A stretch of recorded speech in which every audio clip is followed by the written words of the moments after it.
Alors oui, je sais, tu en as marre qu'on collecte des données personnelles quand tu accèdes à un service. Et Google Maps fait partie de ces services que tu adores. Eh bien moi, je te propose aujourd'hui un équivalent gratuit qui ne te collecte aucune donnée. Voilà, tout simplement. Voilà. Si ça t'intéresse, eh bien, tu sais ce qu'il te reste à faire.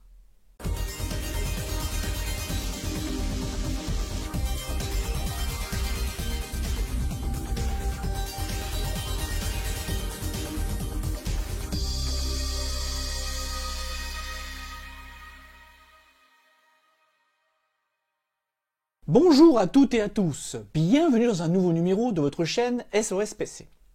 Alors, la semaine dernière, je vous ai fait une blagounette pour le 1er avril, je vous ai fait croire que Google pouvait racheter Microsoft, certains l'ont cru, d'autres non, mais ce que je remarque, c'est que certains d'entre vous ont trouvé cela plausible, et effectivement, il faut le dire, que désormais, les géants se rachètent entre eux, et c'est clair que la collecte de données est de plus en plus importante, car comme je dis toujours, rien ne peut être gratuit dans ce bas monde, et que forcément, si vous avez accès à un service que vous ne payez pas, et si en plus vous refusez la publicité, forcément vous allez le payer d'une façon ou d'une autre. Alors cette semaine, je voulais vous parler d'un équivalent à Google Maps. Alors Google Maps, vous connaissez, vous l'avez forcément utilisé. Alors on l'utilise effectivement pour vérifier des fois des adresses, mais essentiellement on l'utilise pour des trajets, pour voir par exemple d'un point à un autre combien de temps ça prend, les routes par lesquelles on peut passer.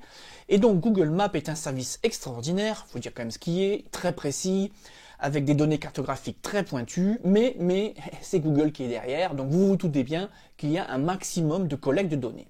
Alors, cette semaine, dans cette vidéo, je vous propose de découvrir OpenStreetMap. Oui, j'ai fait des progrès en anglais. Et donc OpenStreetMap, deuxième fois, est en fait un équivalent open source. Alors open source, ça veut dire que donc l'application s'appuie sur des données, j'allais dire, gratuites, accessibles à tout le monde. L'avantage aussi d'OpenStreetMap, c'est que il n'y a, alors c'est ce qui est annoncé, mais je pense que c'est vrai, il n'y a aucune collecte de données. Par contre, alors moi j'ai testé les deux services, il est clair que c'est un peu comme les moteurs de recherche, pour des choses très très pointues, malheureusement on va souvent revenir à Google. Mais OpenStreetMap, j'en ai parlé la première fois il y a 2 ans, a vraiment son mot à dire. Alors il a une particularité, c'est que il permet aux contributeurs, un peu comme Wikipédia, de participer, alors soit de fournir des nouvelles données, soit de corriger des données.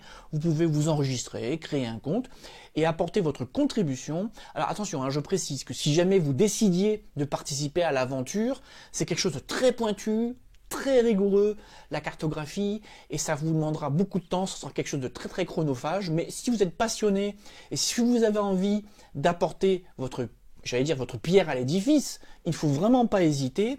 Alors moi, ce qui m'intéresse déjà cette semaine, dans les questions que je vais vous poser, c'est déjà, est-ce que vous connaissiez OpenStreetMap? Est-ce que vous l'avez déjà utilisé?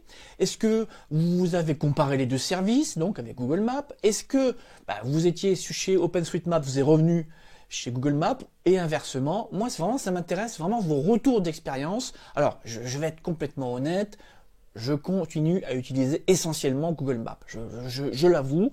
Mais bon, vu que la collecte des données personnelles est quelque chose de vraiment très important pour vous, je me suis dit que vous faire découvrir ce service totalement gratuit, donc j'en ai parlé comme je l'ai dit il y a 2 ans, qui chaque jour progresse, qui a des données cartographiques de plus en plus précises, moi je pense que ça vaut le coup de l'essayer. Donc vraiment, j'attends vos retours, c'est essentiel. Alors pour celles et ceux qui veulent des précisions et un tutoriel plus détaillé, je vous propose, alors je vous mettrai comme d'habitude dans la zone là d'information juste en dessous de la vidéo, la zone de description, donc je vous mettrai un lien vers un petit tuto. Voilà. Alors sur ce, je vais donc vous laisser et je vous dis à très bientôt.